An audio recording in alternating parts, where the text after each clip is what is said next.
Ester, capítulo 9. Assim, no 13º dia do 12º mês, o mês de Adar, o dia em que entraria em vigor o decreto do rei, que seria o dia em que os inimigos dos judeus esperavam matá-los, aconteceu exatamente o contrário. Os judeus se reuniram em suas cidades por todas as províncias do rei Xerxes para se defenderem contra qualquer pessoa que procurasse fazer o mal a eles. Mas ninguém conseguiu fazer-lhes mal, pois todos estavam com medo deles. Todas as autoridades das províncias, os sátrapas, os governadores e os ajudantes defenderam os judeus por causa do medo que tinham de Mordecai, porque Mordecai se tornou muito influente no palácio do rei e a fama dele era conhecida em todas as províncias. E ele ia se tornando cada vez mais poderoso. E os judeus fizeram o que queriam com seus inimigos, matando-os e destruindo-os. Na cidade de Suzã, os judeus mataram 500 homens. Também mataram Parsadanta, Dalfon, Aspata, Porata, Adália, Aridata, Farmasta, Arissai, Aridai e Vaissata, os 10 filhos de Ramã, filho de Ramedata, o inimigo dos judeus. Porém, eles não se apossaram dos bens de Ramã. Naquele mesmo dia, quando contaram ao rei qual era o número dos que foram mortos em Suzã, a capital, ele chamou a rainha Ester e disse a ela: os judeus mataram e destruíram 500 homens em Suzã, incluindo os 10 filhos de Ramã. Se eles fizeram isso aqui, o que será que eles fizeram no restante das províncias do império? E agora, diga, que mais você deseja? O que você quiser será dado. Ester respondeu: se for do agrado do rei, deixe os judeus que estão aqui em Suzã fazerem de novo amanhã o que eles fizeram hoje, e dê licença para que os 10 filhos de Ramã sejam pendurados na forca. O rei concordou e foi anunciada em Suzã a ordem real, e os corpos dos 10 filhos de Ramã foram pendurados na forca. Depois, os judeus de Suzã se ajuntaram no 14º dia do mês de Adar e mataram 300 homens em Suzã. Também dessa vez não se apossaram dos seus bens.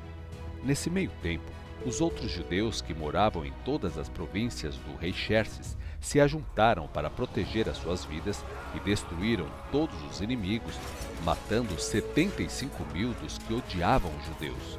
Porém, eles não tomaram seus bens. Isso foi feito em todas as províncias no 13º dia do mês de Adar, e no 14º dia descansaram, comemorando a vitória num dia de festa e alegria. Porém, os judeus de Suzã tinham se reunido no 13º e no 14º dias, e no 15º dia descansaram, e eles fizeram deles um dia de festa e alegria. É por isso que os judeus que vivem nas vilas e povoados em todo o país de Israel até hoje comemoram a festa todos os anos no 14º dia de Adar, quando se alegram e mandam presentes uns aos outros.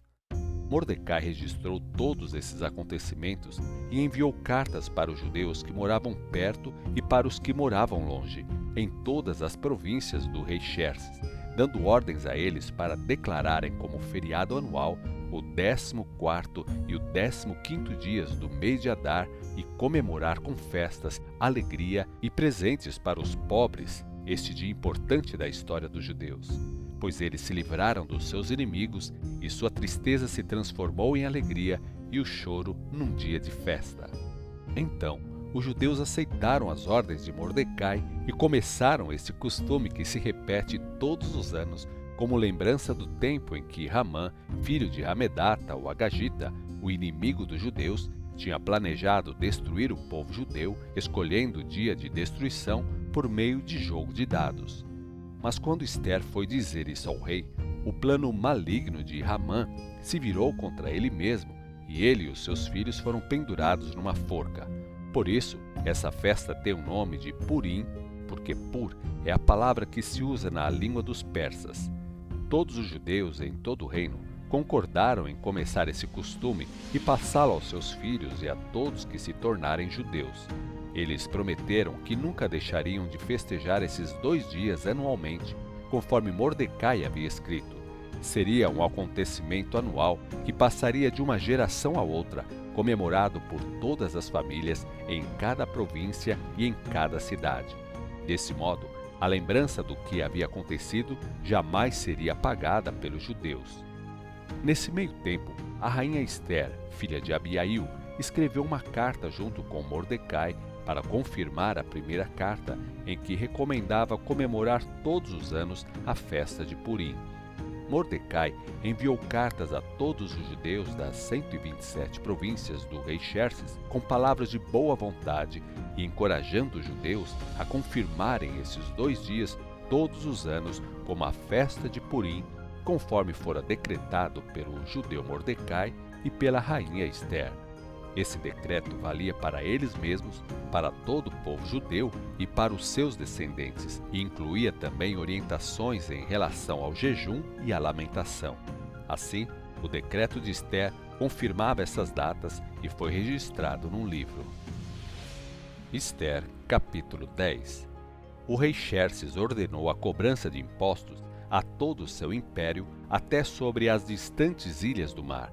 As grandes ações do rei e também a história completa da grandeza de Mordecai e das honras que o rei concedeu a ele estão escritas no livro da história dos reis da Média e da Pérsia. O judeu Mordecai ocupou a mais alta posição do reino, logo abaixo do rei Xerxes.